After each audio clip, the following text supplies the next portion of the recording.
Ka-follow ka pa naman ni Sarah. Nag-trending mga hashtags na cooking show, Rob.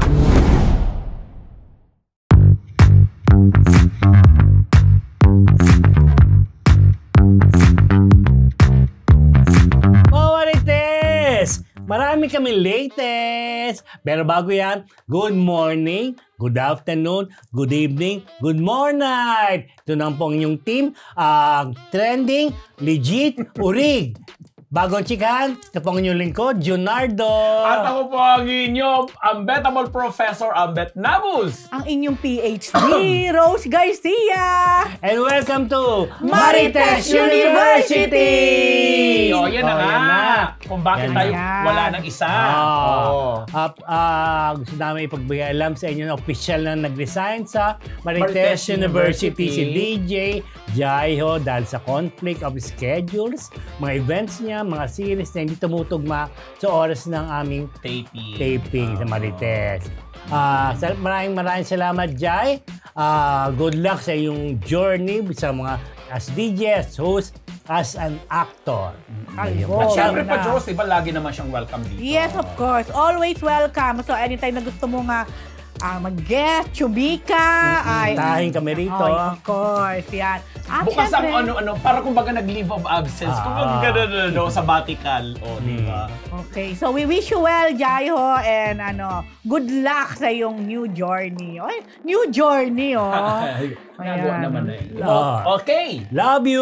Okay, mga Marites, simulan na po natin isang linggong chismis sa istorya kay Asingit Briones. Isa po sa mga artista noong mga 90s ba, di ba? Ang beta mo, 80s ba? Hindi naman 90s. 80s. Dating beauty queen siya na naging paborito ng mga action stars noong araw. Actually, isa sa mga action star na lagi niyang nakakasama ay si Senator Lito Lapid ngayon. Kumalat nga yung chika na nung chinat ako ni Isabel Rivas, isa sa mga kaibigan niya at very close sa kanya, 4 na araw na siyang nawawala. So that was when? 2 days. Mga 1 week na, kumbaga ngayon. Okay. At ang sinabi ay dinukot siya nung supposedly dating parang bodyguard niya or something. At tinitrace ngayon, batay na rin sa papahayag ni Miss Isabel Rivas po na nag-guest na rin po sa mga iba-ibang programa mula kay Mr. Senator Raffy Tulfo hanggang sa mga iba pa pong programa. Kinikwento ni Isabel sa pagkakaalam niya na parang pinaghihinalaan na yung di umano mga anak niya ang may pakana ng lahat kasi nga bukod dun sa 4 na milyon na na-withdraw, may mga kwento itong si Miss Asinat Briones na di umano pinipilit siya ng mga anak niya na pumirma ng mga deed of donation dahil sa mga lupa, tapos hinihinga na yung, parang hinihingi na yung mama na nila. Yes. Inheritance issue pala to. Yes. Tapos parang pinalalabas ngayon na parang may mental issue yung nanay niya. Nabasa ko yan, yung post ni Isabel Rivas. Yeah, na parang pinalalabas yan.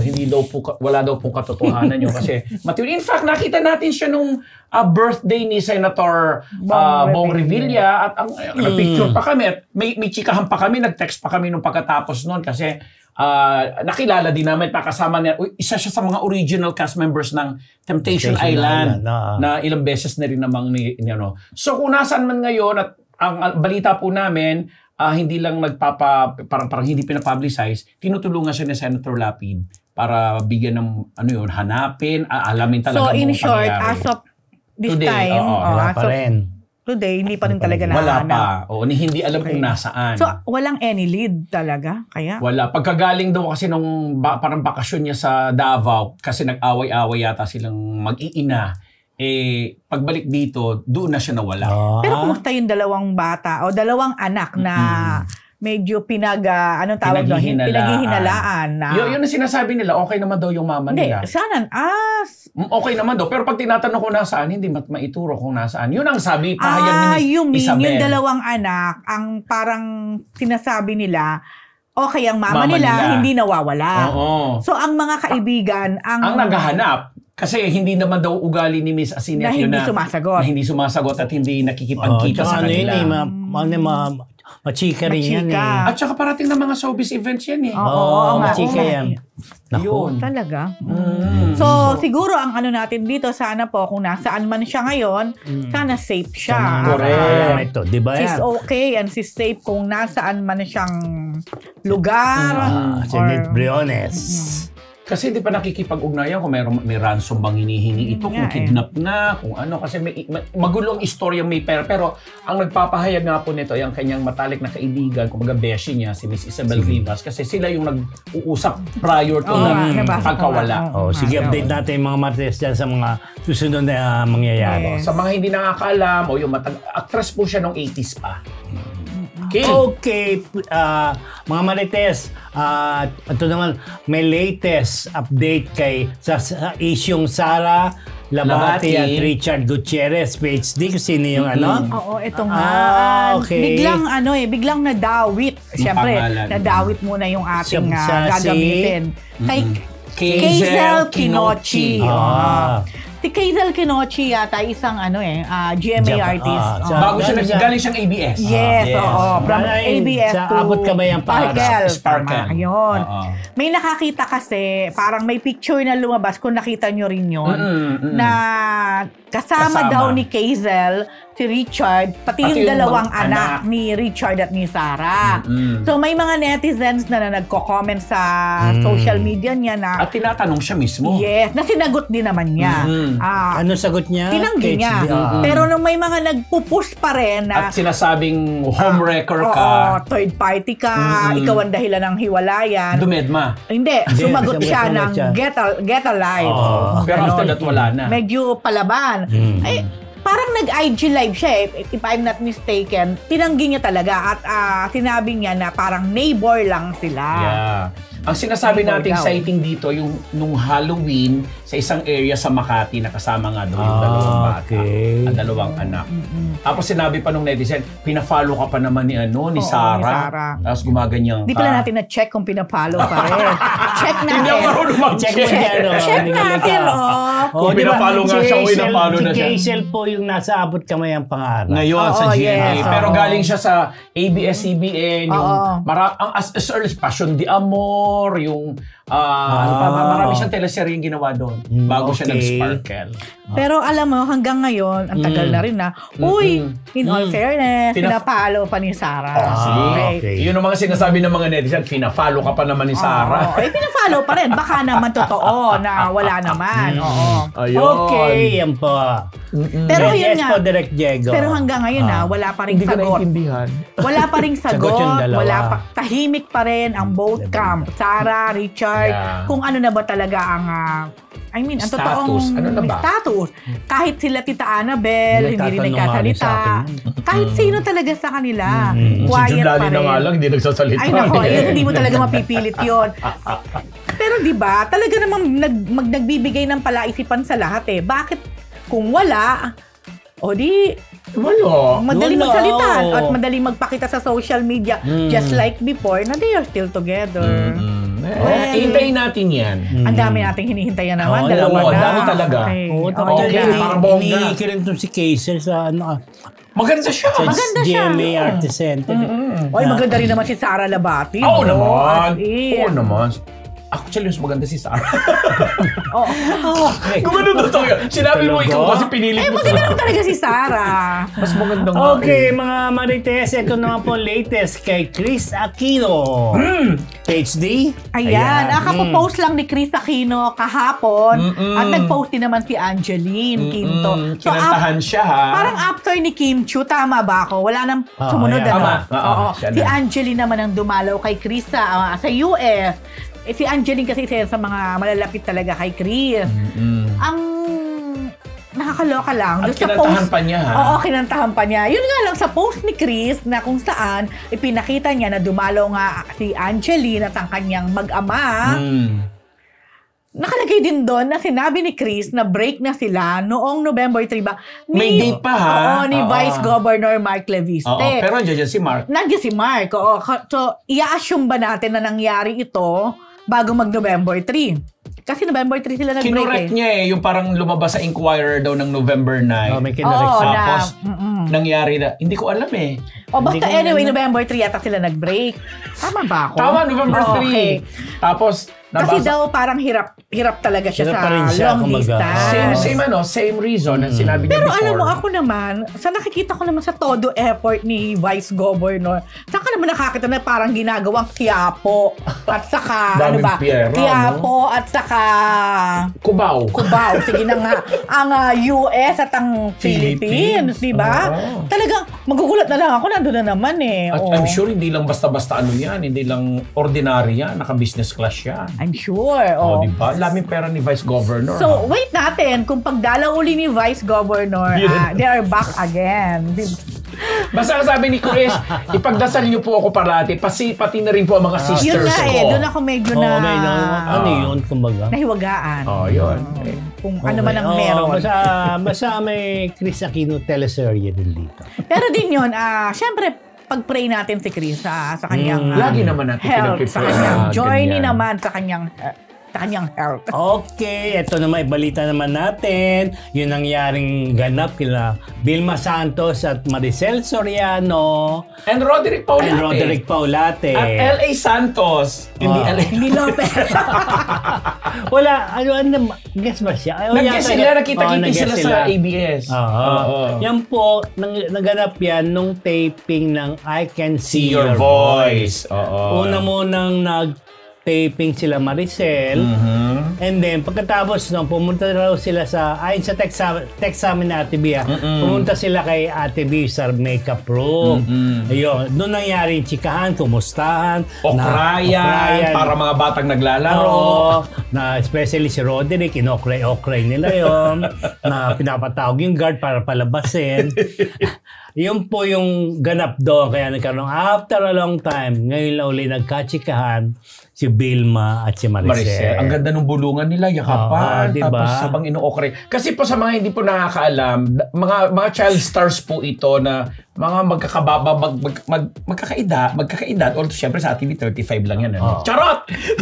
Tapos meron silang common denominator kasi yung naging ex-husband ni Ate V, naging asawa din naman ni Maricel. Tapos naging ex din niya. At best of friends silang pareho ni Kuya Dick, ni Roderick na hindi na kapag-guess. Di ka, guess ka rito. Oo nga. So anyway, tuloy mo yung kwento mo na ang ganda ng pagtatagpo nila kasi para sila mga bata na nagkukulitan. Nilabas si Vilma Santos sa kanyang IG, Instagram. At pagkatapos na si Vice ganda naman ang bumusita kay Ate V. At saka kay Yatbo. Yan. At sabi nga natin, nag-usap daw sila at meron daw silang project next year na usapan. Surprise! Sabi ko sa inyo, producer na ng bongga yan si Ang dami yung gusto ka-collab si Vice. Oo nga. Diba? Yung si si Barda. Si David at saka Barbie. David. Oo, tapos meron pa siyang yung huling kausap si Alden. Tapos yan si Ate B. Ito sa Ate B naman, nag-usap sila knowing Ate B, sabihin ko ano yung siyempre, kahit tanungin mo, surprise na lang daw po. Pero napuna ko lang dito, ang sipag nila mag-promote for When I Met You in Tokyo. Oo, grabe. Actually, si Ate B nga, ilang buwan nang nakalipat. Correct. Umpisa pa lang na sinushoot pa lang nila, nagpo-promote na. Masipag. Di ba nga nag-Zoom interview na nga sa atin si Ate B? Ay, nako po. Okay, abangan po natin yan. Mga latest kay Ate V, mga Vilmanian. Vilmates ang tawag niya. Sabihin mo na rin natin yung In His Mother's Eyes na showing po ngayong November 29. Maricel Soriano, Roderick Paulate, and L.A. Santos. Yes. Yun. Okay. So, nandiyan na rin lang tayo. Di pag-usapan na natin ang nangyari din sa media ko ng In His Mother's Eyes. Sige, sabihin mo naman. Kung saan, ito, kasi we all know, sa mga hindi nakakakilala, si L.A. Santos po ay, sinabi naman niya to, 2 years ago yata nung inamin niya na parang he had or he have mild autism. Meron. Parang ganon. Yeah, and yung role naman niya dito, special child. Pero kahit ganon, he still nag-research daw siya. Kasi pagka ganyan kasing mga karakter, pwede kasi may question kapag yung iba-ibang klase kasi yung naging interpretation mo ay hindi yun ang talagang actual na nakikita. Kasi di ba may tendency ka ba, may ma-exage mo or ma-underacting mo naman, ganyan. So, nag-research siya at saka parang may foundation siya na pinuntahan, which is the... Parang special something yun na. Sa mga grupo special siya na may mga nag-aano ng special child o mga special cases na may mga ganung kaso. Tapos si Maricel Soriano, sobra yung papuri niya nga kay LA. Sabi niya, napakahusay, napakagaling. Di ba? Kasi silang dalawa yung palagi magka-eksena. Di ba na si Roderick? Pati si Roderick. Naitulak nga niya si Maricel. Totoo. Parang naiganting niya ang lahat ng sinampal ni Maria. Ayan. So sa November 29 na po yan, supportahan natin. Kasi mukhang napakagandang pelikula. Directed by FM Reyes at sinulat din na Gina Marisa Tagasa and si Jerry Gracio. Okay. Ang mahuhusay ang mga tao behind it. Kasama si Papa OG Diaz, Ruby Ruiz, Myla Gumila, si Vivory, at marami pang iba. Talaga. Pero segue na rin natin, November 29.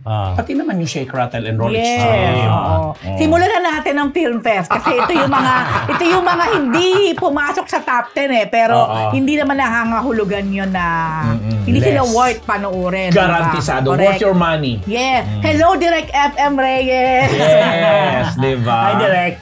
Okay. Naibalita namin yung tungkol kay Claudine Barreto na may parinig sa karelasyon ni Raymar Santiago. At siyempre si Jody Santa Maria ang tinutukoy niya. Kahit hindi pinangalanan. And Prof, ano latest dun sa issue? May balita ka ba kay Jody Santa Maria? Actually, hindi nanggaling mismo kay Jody. Doon sa mga common friends at yung mga kaibigan niya sa produksyon na parang hindi ko alam kung nangangalaiti ba sila kay Claudine o sadyang hindi lang nila feel si Claudine.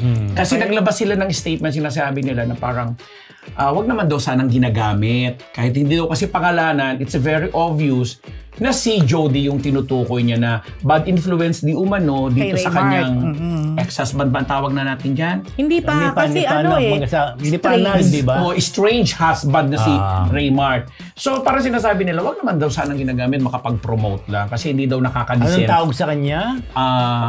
Kay Claudine? Hindi daw nakakadisente. Yun. Pero alam mo, agree naman din ako. Pwede naman din kasing hindi na lang nabanggit eh. Although ando kami dun sa interview na yon, di ba? Ikaw yata nagbanggit. Hindi naman. Hindi mo na ako nagbanggit. Siya nga nagbanggit, nagulat na lang kami. Matapos yung supladahan, di ba? Oy, grabe sila! Hindi ko yung susupladahan, no? So yun tuloy. Tapos? Yun nga. Siguro, sa akin, kung nag-react man yung kampo ni Jody or manager niya or the team behind na Jody, may reason naman at may dahilan, may karapatan naman dahil unang-una nga naman wala si Jody sa teleserye, sa usapan, nananahimik. Yun lang. Siguro, ako personal ko na lang, kung kaya din naman ni Claudine minsan yung mga ganon, no, na medyo i-avoid.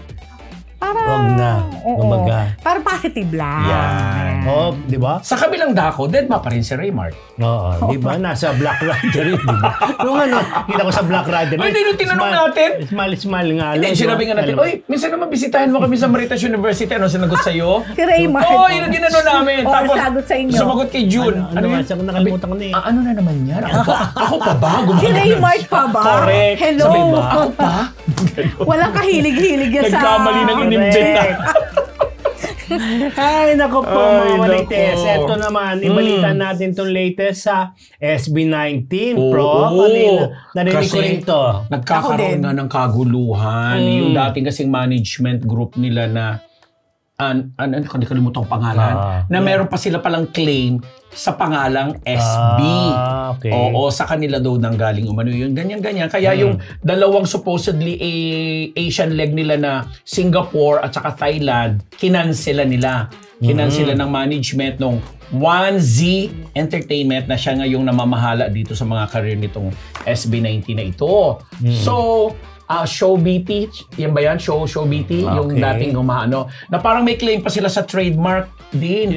At saka sa copyright. Posible naman. Diba? So parang hinahabol. Kaya may mga kaguluhan pa na for the meantime, yung 18 na sa mga fans sila, parang mahalima muna yung kanilang ginagamit. Mahalima, parang mahalima. Posible yan. Kasi alam mo, may nangyari na din ganyang senaryo sa mga Korean, sa Korea naman, na umalis dun sa kanyang management for the longest time. So, syempre, yung management kasi ang may rights doon sa pangalan. Kahit nga sa ganon, sa pangalan or kahit yung sa Korea kasi merong silang parang color. Baga ito yung sa iris na to, ito yung identified na color sa kanya. Ito yung tawag sa mga rights nila. Ito yung tawag sa mga fandom nila. So pag ang nagbigay niyan, ang may rights niyan, siguro trademark na or trademark ng agency, sa kanila talaga yon. So kung lilipat yung artist, hindi niya pwedeng bitbitin talaga yon. Kaya Mahal Lima na lang. Oo, for the meantime na abang inaayos Mahal pa. Lima o Mahal Lima. Mahal Lima. Pero meron silang sold out tickets na ngayong darating na November 24 sa Dubai at December 9 naman sila sa Japan. So, yun ang matutuloy pa rin. So, ang dami kasi mga nambabash at parang ginagamit na para silang gustong i-down na wag naman sana kasi nga nakapagbigay na sila ng kabonggahan na Pinoy boy band or pop K-pop whatsoever, diba? Magaling naman sila, talented. Ano yun? Tingin ko it goes with changing agency. Yun na. So, kailangan nila maging strong. Maging original. Fighting lang, di ba? Yun. Sige lang, Mahal Lima. Sige lang, Mahal Lima, okay? Eto, mga latest na naman kay Catherine Bernardo at Andrea Brillantes, page D, ano ba yun? Hindi ba last episode natin na nai-announce natin na nag-unfollow na si Catherine Bernardo kay Andrea Brillantes sa Instagram. So parang a day or two lang si Andrea Brillantes naman ang nag-unfollow kay Catherine. Sabi siguro ni Andrea, ikaw lang ba? Ako din, no? Quits lang. Anyway, quits lang tayo. So, kasi nung chinek natin, chinek natin yun, pina-follow pa ni Andrea si Catherine. Correct. Parang after 2 days nga lang yata, kung di ako nagkakamali, in-unfollow na. So, syempre, sa mga ganitong pag-unfollow, hindi mo talaga maiaalis yung mas lumalalim yung question. Sugat. Sugat na yung question na may nangyayari. At involved ito. Imposibleng mag-unfollow lang sila ng wala lang. Di ba? Kasi kung ang issue ay parang third party si Andrea or may something at hindi totoo, walang mag-unfollow siguro na magaganap. Yun. So, kumbaga sa pagkakataon na to parang in a way, si Catherine at si Andrea na rin ang nagbibigay ng parang sagot. At in a way, parang sagot, kung diba? nagiging marites tayo o kung nagiging kung sa tingin man ng iba malisyoso o malisyosa. Wala tayong malisya doon. Exactly. Kumbaga, itong mga artist na nagbibigay ng dahilan para may pag-usapan tayo, may questionin ka, ay, may something. At saka hindi lang tayo nakakapuna ng ganyan. Yung talagang fandom nila. Totoo nga, yung mga fandom talaga ang nakapuna. At parang kaka-unfollow pa lang. Eto na naman, sumagot. Ang galing. Baka naman may nilulutong project sila talaga. Naku, alam mo pag ganyan nakakaloka na ang mga kagimikan. Grabe. Hindi naman kailangan pa ba nilang gumimik? Hindi naman siguro. Meron na sila nagawa. At saka si Catherine nga, 100 million yan na. May iwas lang yun siguro. Actress. Dahil may kontrata sila na pirmahan. Mas doon ako maglilin sa gano'n. Ako rin. Hindi natin pwedeng husgahan, di ba? Another na naman sa mga developing stories na inaabangan natin. So, dyan yung Richard Sara Labati. Asinit. Tapos itong Katniel. Di ba? Abangan na niya, Marites. Meron pa, may Kim Chu at Sian pa nga tayo, di ba? Correct. May Chris Aquino pa tayo. Tinignan natin sa susunod na pagdalaw. Nagkamali ka na naman sila ulit. Ganun lang talaga, umiikot lang po talaga. Yung cycle yan eh. Ay, nako. Kaya yung mga ibang nambabasya atin, pag hindi nila type yung naririnig nila, nagagalit sila sa atin. Pero pag type naman nila, ay puring-puri naman sila. Okay mga Marites, ito na po ating Chick of the Week brought to you by Amigo Sigurado!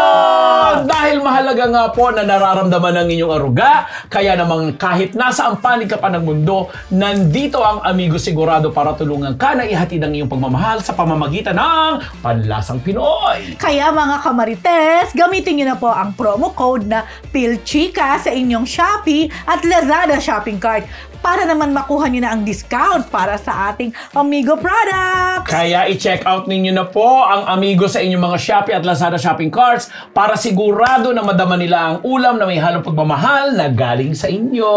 Okay mga Marites, eto na po. Siyempre, ating Chick of the Week na pinag-uusapan na sa buong mundo. Tungkol po kay Michelle D. Ating Miss Universe Beth. Michelle Marquez D. Pilipinas! MMD. Dami pong hanas. Ang daming sumusuporta pero hindi po siya nagwagi. Hindi nakasama sa top 5 hanggang top 10 lang po siya. Top 10 pa rin yun. But anyway, ang daming chika. Ang dami yung award, Special award. Tatlo yun. Unahin na kita PhD. Gora. Na ano? Yung chika. Yung challenge. Ang super bet ko tong niya. Super bet ko to. Ang ganda-ganda. At although may nabasa ako, nag-comment, sana daw kinareer din daw yung bottom. Kasi yung top daw, career na career. Sana daw. Kasi yung parang sa baba daw, parang dinrape lang. Pero sa akin, okay super na. okay na. Okay na yung pag may baba correct. Diba? Kung anong gusto nyo, gagawin pang parang ball gown or mga raffles. Kasi may statement nga yan, inspired by yan nung ating famous na si Apo Wang-od. O, di ba? Ang ganda. Sobrang gusto ko yung kanyang evening gown. Anyway, yun na nga. So, ang daming, ayun na nga, hindi siya masasabing hanas eh. Usually naman, pag may mga contest at may entry ang Pilipinas, parang given na na ang mga Pinoy, lalo na kung hindi manalo, medyo may mga hanas, di ba? These are raping, ha? Oo. Pero this time, hindi lang mga Pinoy. Even yung mga beauty pageant na enthusiast, talagang din sila, nagulat, nagtaka, ba't hindi siya nakasama sa top 5? Pati yung ibang judges. Exactly. At ito ka, di ba may lumabas na parang art card na nakalagay doon yung art card na napapanood sa El Salvador, nila, sa kaya official site. Nakapag-screenshot, nakapag-picture. Ang galing na ba Pilipino sa ganun, no? May Australia, Colombia, Nicaragua, Philippines, at saka yung isa pa, yung sa top 5. Nawala din tuloy ako. Basta anyway hindi Thailand yung nandoon originally. Ang Thailand ay wala sa art card na lumabas doon sa site nga ng El Salvador na Miss Universe nila. At kahit si Rian Ramos na kilalang wifey nga ni Michelle, sila Max Collins, sila Kylie Padilla, talagang mga hindi natigilang mag-react at mapatanong, di ba? Tapos even si Vice Ganda, sobrang nababasa ko yung mga tweet niya. Si MJ Lastimosa. Puring-puri din niya si Michelle. Pia Wurzbach. At si Pia na napaka-vocal, kahit nga si Katrio Anagray na isa sa mga backstage anchor. Parang ganon. Kitang-kita din yung reaction niya na parang nagulat siya na hindi tinawag, hindi kasama sa tinawag sa top 5. Alam mo ako, si Michelle, nang hinayang din siya na hindi siya nakasama sa top 5. At sinabi niya, hindi siya nakahawak ng microphone. Na hindi siya nakahawak ng microphone kasi sabi niya, she prepared for a year, nag-prepare talaga siya for that question and answer. And siguro hindi din maganda yun, yung pinapakita mo na bongga ka sa Q&A. Yun ang chika eh. Dahil daw, kung sinama siya sa top 5, malamang, alam na, di ba? Dahil ang husay nga sumagot ng lola mo.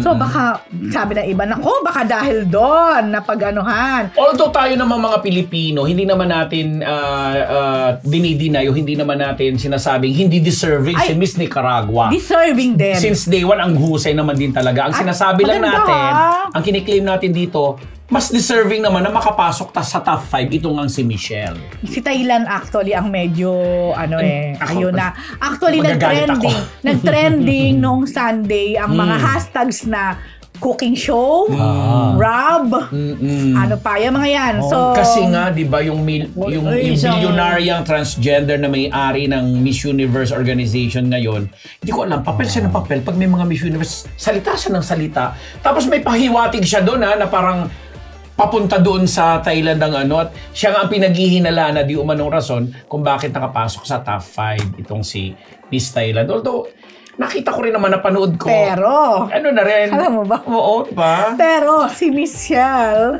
at saka si Miss Thailand, Doy, chami-chami. Friends sila, holding hands sila. Picture sila. Pati naman si Nicaragua, may mga ganun-ganun pa silang emote.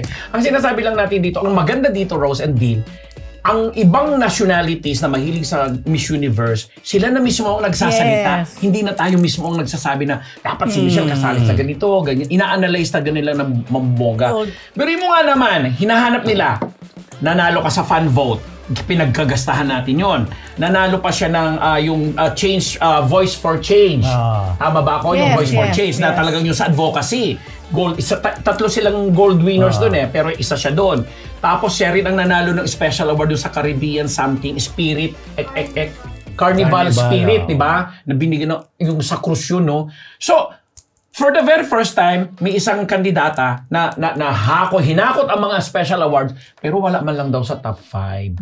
Yun ang sinasabi Tapos, nila. ang pinagbasihan, in a way, parang ang pinagbasihan ng top 5, coming from top 10 na yung sa evening gown. Tama ba ako? Evening gown, tsaka swimsuit. Exactly. Ang bongga ng swimsuit. Exactly. Ang bongga ng evening gown. Correct. Kaya hindi mo talaga masisisi. Yan, Ang lahat wala. ng mga nanood or the netizens, the people who watch it, na talagang mapapa-question. Sabi At nga nung hindi naman tayo nagsa-sir grading because we are also Filipino. At saka nilalatag natin yung mga tayo naman kung nakikita kasi natin na talagang ay deserving siya.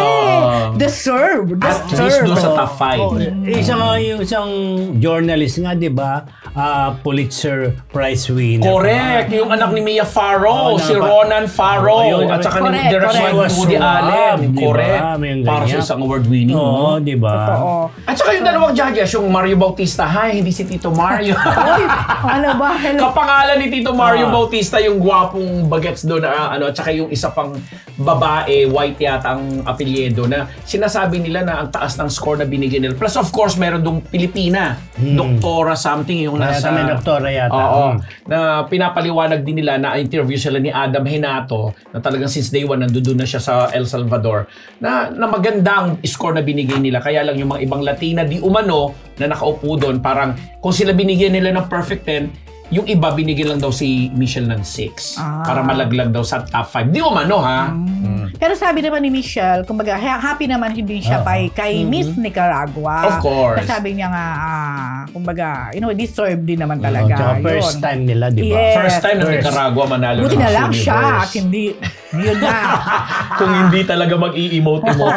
Pero alam mo, ito ang hindi naman natin masasabing talo Kasi ang dami niya nga napanalunan na award, na special award. Tapos pumasok pa siya sa top 10. Muli na ibalik ni Michelle ang Philippines dito sa top 10. Di ba? Pag tinabing kasing powerhouse, laging pasok. Yes, pero correct. mo nalaglag yung India, Venezuela, ano pa ba yung mga nalaglag yan ang doon? usually laging Correct. pasok. USA! Yes. USA nga, di ba? Pero ito, yung nangyari na to kay Michelle, ito yung homecoming nito, feeling ko napaka-bongga. Kasi halos lahat considered na you're the queen. Ikaw ang aming queen, ikaw ang aming Miss Universe. Kaya Michelle, nagkapasalamat tayong lahat, di ba? For Thank you. Sa ginawa mong pakikipag-compete. Dahil talaga naman nakita naman ng lahat. Ang kanyang effort, ang kanyang lahat. Ang hard work niya. Hindi niya ipinahi ang Philippines. Talagang ngayon ang tingin siguro sa mga ating ng mga ibang beauty talagang kinatatakutan ng Philippines.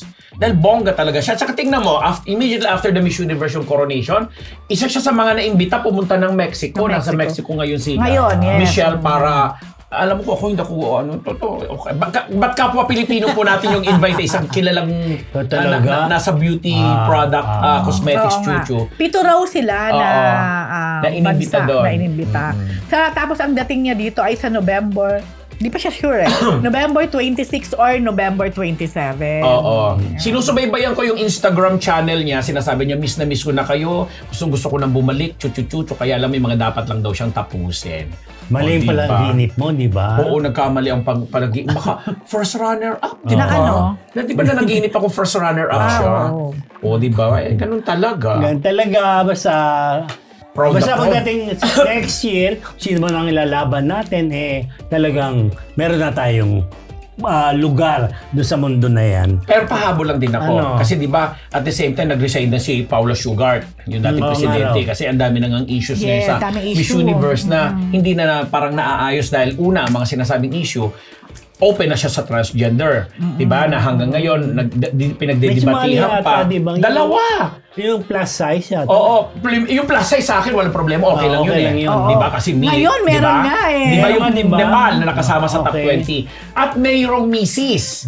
Yung pumasok sa top 5 na Colombia. Mrs. na pala siya na ililigwak din pala siya sa top 3 dahil sana Philippines sila pinasok mo. Naging ganun ako. So ilan ito sa mga issues na nakapaloob ngayon sa organisasyong Miss Universe plus hinahanap nila ano nangyayari doon sa botohan, ganyan-ganyan. Kasi di ba before, pag nananalo ka sa botohan, matik na kakapasok pinagkakwartahan lang daw ba ito, ganyan-ganyan. Mga ganon.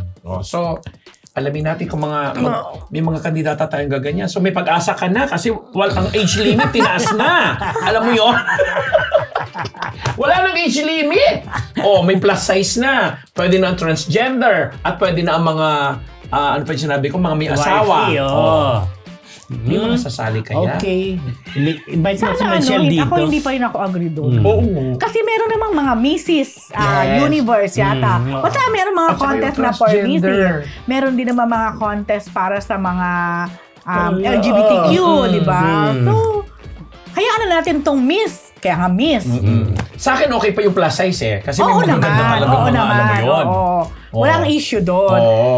Kumbaga, parang meron naman talagang mga contest na para sa kanya-kanyang category. Masasabi nga ng bansa, Michelle D, we're proud of you. Yes, we're proud of you. Michelle Marquez D, Pilipinas! Okay, mga Marites. Yan po ating Chick of the Week brought to you by Amigo Sigurado! Di ba? Parang Miss Universe. Amigo Sigurado! Okay. Ito talaga, kwento natin sila LA Santo. Ano ba to? Ikwento naman natin yung pagkikita ni Richard Gomez at Sharon Cuneta sa airport. Yun, pamunta natin si Busi Sharon dyan Tapos, para sa Dear Heart concert. Oo, para sa Dear Heart concert. Yan, alam mo si Sharon, pag nakita, reminisce. Ganun lang po yun. Malay natin, gumauli sila ng pelikula. Wala naman kami sinasabi. Oo, di ba? Di naman sabihin. Ang ganda na smile ni Goma. Di ba? Alam ko yan ang... Ay, nasale lang. Yan lang po mga kaibigan. Kasi yun lang. Hitting two birds pala si Sharon sa Cebu. Di ba? Si Gabi at saka si Sharon. Si Gabi saka si Richard. Ay, Gabi at saka si Richard. Hitting 2X. 2X. Yung isa talaga naging asawa niya. Naalala ko po yun. Biglang may naalala kong ito sa dalawang yan. Kasi kami nag-interview ni Ate Luz yan nung nahuli sila sa sasakyan na may mga drugs ba or whatever, nahulihan ng baril sa Quezon Avenue. Naging issue yun ng mga panahon na yan. Alamin nyo. Magkakaroon tayo ng portion na ganyan dito sa Marites University. Yung mga nakaraang gano'n storya. Hindi mo naalala yun? Hindi ko maalala yata. Sin-interview namin yun. Richard? Oo, sila! Kasi may mga sila. Matatandaan ko yata yun. Quezon Avenue. Okay. Hindi pa po ako nun. Hindi pa po PhD si Rose, pero Rose na po siya. Hindi pa po. Okay, mga Marites. Ito naman po. Balita naman natin tungkol kay Alden Richards, PhD. Ayun nga, di ba supposed to be nung Sunday to na magkakaroon ng parang StoryCon. Okay. Kaya yun ba yun? Hindi ba yun? Hindi ko alam yun Siyempre, hindi kami alam dun, no? Oo. Anyway, natuloy. Na-move. Na-cancel Baka na-postpone. Okay. Pero yun nga yung nababalitaan na ngayon, nagagawa na ng movie si Alden sa Viva. At collab. Ay, iba to. Iba yan. Ito yung with the GMA, executive. Gagawa siya ng movie sa Viva right after nitong 5 breakups and a romance na showing pa rin sa mga sinihan ngayon. So, ang next movie niya, of course, iba naman yung pang-film fest niya. With Sharon. A Mother and a Son. Tama. Ngayon, may gagawin na siya sa Viva nga na collab din dahil isa pa rin si Alden sa magiging co-producer. Yun. At ang title ay... Outsider ba yun? Tingnan mo nga. Wala ba dito? Ang title ay... May May outside yun, parang ganun ba? Out of Order. Parang action ang dating. Hindi ganun ang dating sa akin. Ganun ba? Parang suspense? Feeling ko parang law... Para mystery? Law film. Ganon. Baka lang ito ay aking hula-hula lang. Kasi out of order ang title, hindi baka siya lawyer, drama. Baka lawyer siya eh. Baka you are out of order. Puk. Diba? Ganon. Pero ito nakita ko lang, may nag-post lang na hindi ko nga sure kung sino siya. Basta lumabas siya sa feed ko na gano'n, medyo detalyadong gano'n. Ano mga detalye? Ayun nga. Sino kasama niya? May ganyan? Ay, wala pa. Pero nakalagay doon na co-producer din si Alden. Kaya, ang maganda, siguro, nakita ni Alden na, di ba, nag-hit tong 5 breaks up. Then, pero maganda rin na may mga artista tayo na nagtutuloy-tuloy sa movies. Kasi, isang paraan din to para mabuhay talaga lalo ang pelikulang Pilipino. Correct. Nakikita kasi 'di ba yung kay Catherine kumita ng 100 million plus. Itong kay Richard yung 75 million, not bad talaga as considered na yan na box office lalo na sa panahon na to. So ang nakikita ko rin ang nakikita ko ewan ko sa inyo, siguro malaking bagay pa rin talaga na kapag ang bida ng pelikula ay mga sikat. No? Pinapasok, nagkakaroon, nandun yung interest ng mga manonood din na panuurin. Pero of course, aside from being sikat, kailangan, alam nila na maganda yung kwento. At kalidad yung magandang pelikula. Quality ng pelikula. So good luck, abangan natin yan. Abangan natin yan kung matutuloy or what. Okay. Ibalita naman natin mga Marites ang tungkol sa Star Magical Christmas. PhD. Ayun, nagkaroon ng alam mo ang Star Magic, ang sipag nila. Kasi meron silang Star Magic Ball. Ano pa ba? Meron pa silang may Halloween yung sa Meron bang Halloween? Oo, nagkaroon sila. Diba yung mga naka-costume pa sila? Iba pa yung kay Raymond Gutierrez. Ay, nauna sila. Tapos ito naman, meron silang Star Magical Christmas. May gift-giving sila dyan eh. Nagdala sila ng mga panregalo para sa kanilang mga chosen charities. At ang Don Bell, si Donnie Pangilinan at saka si Bel Mariano, ang nanalong female and male fan vote, parang ganyan. Fan favorite. Maraming award na pinamigay. Nanalo din, binigyan din nila lang parang special award sila, Desiree Del Valle. Loyalty award naman. 25 years na pala siya sa Star Magic. Diba? Siya ang isa sa pinakamatagal. Next Torch yata siya. Okay. Tabing ilog ba? 25 years. Yun. Tapos marami pa. Sina Andre Felix, si Jan Lapus, etc. Pero tuloy mo muna. Tapos, tawag dyan, nagbigay din ng update ang Star Magic sa mga aabangan for 2024. Kasama na doon yung tuloy-tuloy pa rin yung kanilang mga balls na yan. Then, parang pati yung kanilang summer na sports fest. Anong tawag sa Star Magic sports fest nila na yan. Yun. Tuloy-tuloy din yon. And then, yung mga, may movie na gagawin si Joshua yata na parang isa to sa i-look forward daw. Yun. Bongga. Okay. Diba? So, with Jan Lapus na may kumu-question. Tama ba? Kasi nag-emote siya doon. Kasi nakabasa pa siya, nakasulat yung siguro yung speech niya nakalagay sa telepono. Binabalita lang namin kasi sabi mo nga binigyan ng isa siya sa mga nabigyan ng Loyalty Award ng Star Magic kasi 22 years na siya. Sabi nga niya, hindi dalaga pa si Jolina nasa Star Magic na ako. Totoo naman. Wala pa si Peli nasa Star Magic na ako. Ngayon malaki na si Peli, ganyan. Bongga pa rin si Jolina, Star Magic pa rin ako. Isa sa mga patawa niya. Pero yung serious part nung kanyang speech, parang sinasabi niya na pinapakiusapan niya yung mga big stars.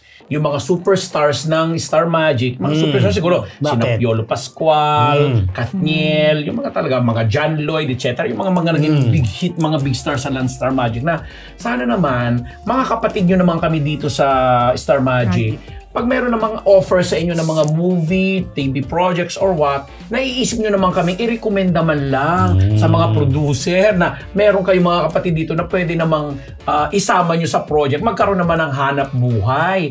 Hindi naman kayo mapapahiya kasi trained naman tayo ng may mga ganun-ganun siyang emote. Hanggang yun na nga, may mga nagka-question, may mga nagaganyan, pero ang lakas ng loob ni Sweet. Sa totoo lang, bilib ako sa kanya nung sinabi niya doon. Parang sinasabi niya kasi, kailangan ko ng trabaho. Nasaan? Eto kami ngayon, loyal kami sa inyo, pero wala kayong maibigay na trabaho. Iba pa yung AAA nagbibigay sa kanya kasi. Di ba siya yung director ng Jack and Jill.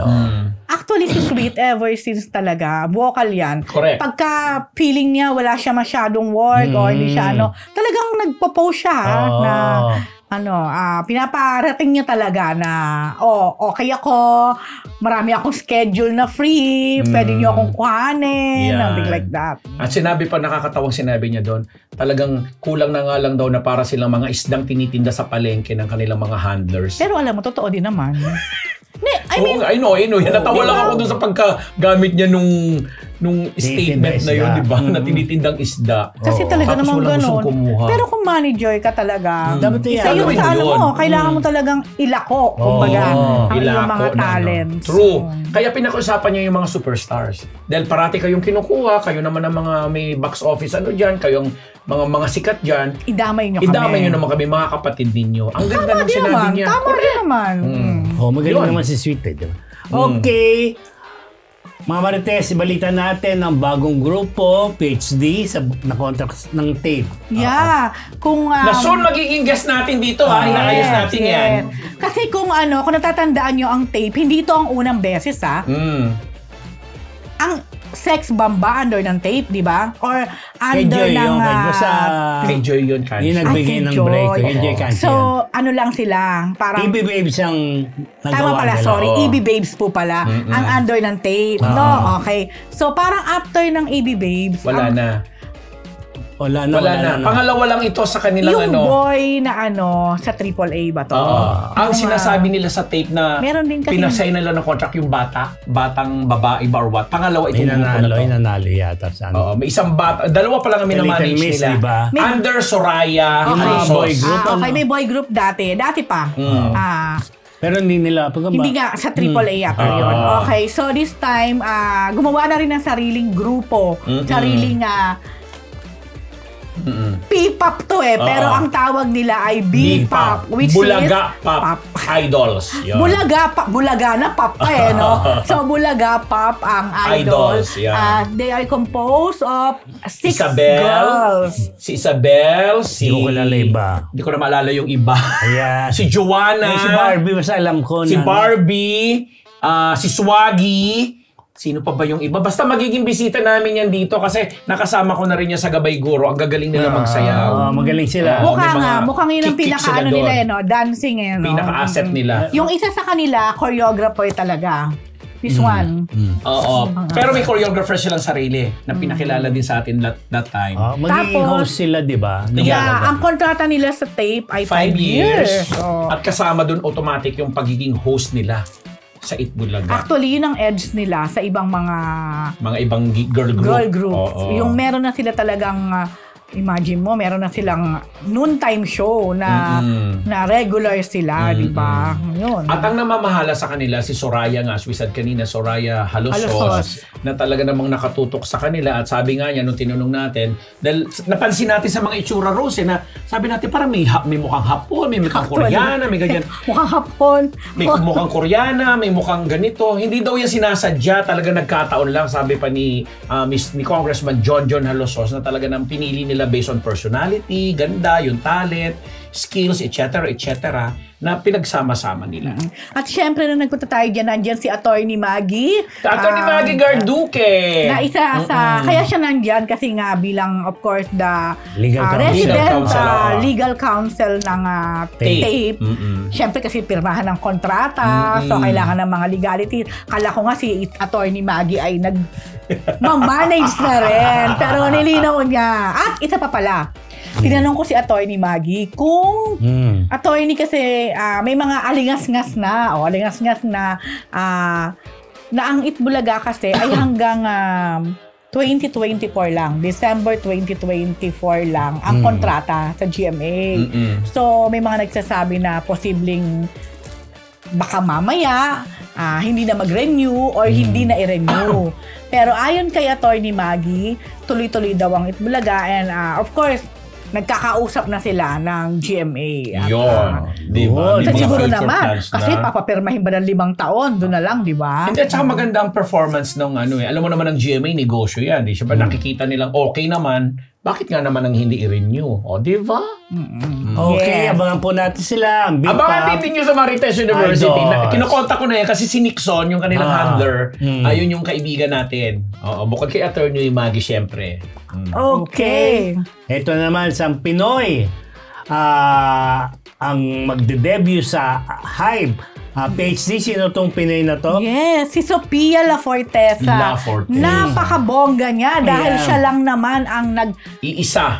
Top 1. Diba? Top 1 sa 6. 6 pa rin na napili. Kasi isa global, para isa global reality show na ipinapalabas sa YouTube ng Hybe.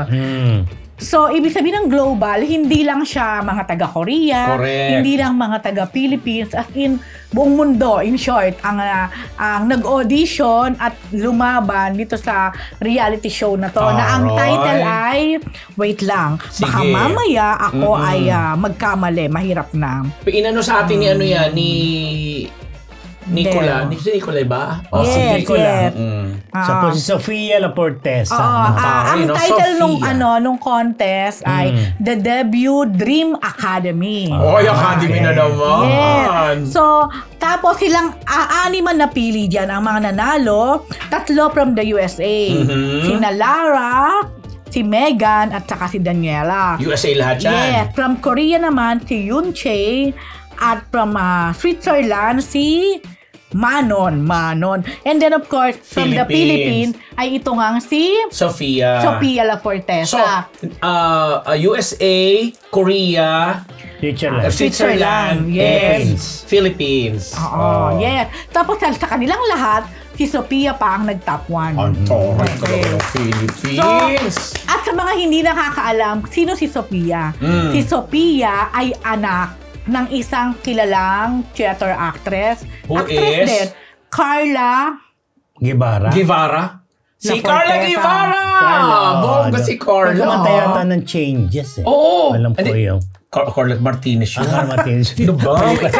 Anyway, si Carla Guevara ay kilalang stage actress talaga. Kaya hindi ako magkataka kung tong si Sophia talaga ay bumongga, lalo na sa singing and performing siguro, performance talaga, level, yan. Taray nito, congratulations. Alam mo, ang bongga niya kasi under siya ng Hybe Entertainment ng Korea. Ang Hybe lang naman ang same agency ng BTS. Tapos, under din sila ng Geffen. Tama? Geffen, no? Ng recording label sa US. At ilan lang naman sa mga artists, ng Geffen. Sila Cher. Sila, Sino? Olivia Rodrigo na may dugong Pinoy. At marami pa actually na mga sikat at kilalang mga Hollywood natin to. recording artists. Na to. Nako, almost sure na yan. Kasi during the reality show, ang dami nila nakuha ang mga fans. Ang dami na nila naging followers. Doon pa lang. May army na agad sila. Ang dami. Okay. Good luck, Sophia. And thank you. Pride ka na naman ng Philippines. Correct. Diba? Ito na natin. Ito namang Japanese na... Ang cute na interview ni MJ Marfori. Yan. Napanood ko yon. Gwapo, no? Taray. Ayan na nga, si Makenyo Arata. Kasi bida yan ng isang... yung sa Netflix, yung basta yung parang pirata-pirata. Yes, ano ba yan? One Piece. One Piece, wala bang two piece? Wala sa lalaki. Si Kim Chiu yan, ang nag-two-piece sa Balisin. Anyway, dumating siya dito sa bansa. So, alam mo, ang daming mga naging fans niyan dahil nga din dun sa series na yun. From anime yun eh. Kaya lang, eto na, may mga nakausap ako at may mga, lalo na sa mga kasamahan natin na naka-experience. Ano na naman? Sasabihin nila suplado?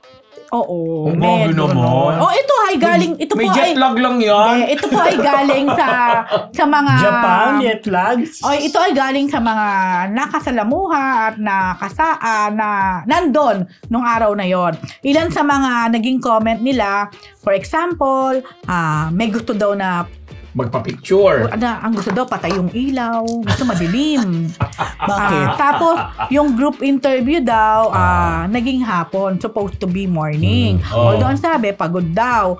Tapos, kaso late siya ng 2 hours sa main event. So, late din ang mga naging photo op. Siyempre, pag late ka, it follows na, di ba? Ayun. Tapos, nung finally yata, siguro, interview na or what, medyo mahirap daw timplahin ng ugali. Ito po kasi baka yung mga fans ni observasyon ay magalit sa atin. Pero Makenyo pala, magalit. Pero ito po ay galing talaga sa mga naka-experience, nandun, nakaranas na makaharap siya. Yan.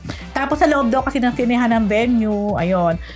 So, madali naman pala kasi. Nasa baba sila nagpo-photo op at autograph signing. Tapos yung mga iba nasa upper deck naman. So parang may VIP spot. Nung nakita niya from below, parang may mga gumagalaw sa taas. Tumigil talaga siya sa ginagawa niya. Tinuturo kami. Parang tinatanong yata. Sino? Sino yung mga yan? Ano yung mga yan? Para mga snake na nangyayari or something. Parang to make the long story short, parang hindi naging ganong capacity yung naging impression ng ilan sa mga nandoon media or vloggers na nandoon. Yun. Pero sa napanood ko naman na interview kay MJ Marfori, nakakaaliw naman. Sweet, tapos nakikipagharutan, chika-chika. So, yun naman ang napanood ko. Okay, so parang contrasting, di ba? So, kaya lang, minsan, iba kasi kapag nakaharap ka din ng personal. At iba din naman yung kapag napapanood lang. On-cam na. Pero yun nga, isa talaga to sa sikat eh. Sabi ko nga, yung college friend ko, doon ko sa kanya ko siya nakilala eh. Talagang sa unang pagkakataon, sa tagal namin magkaibigan, ngayon lang nag-message sa akin na, Rose, baka meron kang ticket ni Makenyo. Sabi ko pa, sino yun? Kasi hindi ko pa talaga kilala nun eh. O di siyempre, inano ko, ay, sikat nga siya.